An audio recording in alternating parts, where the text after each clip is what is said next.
related projects. Okay. So today let us see first thing what is an Arduino.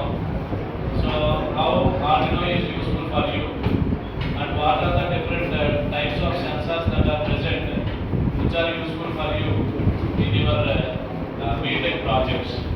Okay. So let us see the first one. So what is Arduino and why Arduino has been developed? So what is the use of Arduino and why they have developed Arduino Uno? So basically Arduino Uno was developed for fun. So basically it was developed for fun. So fun means here creating new things for engineers. Fun అంటే ఇక్కడ Arduino board ni you are going to utilize for creating different types of projects that are related to our engineering. Why? Because you are going to learn about different types of sensors.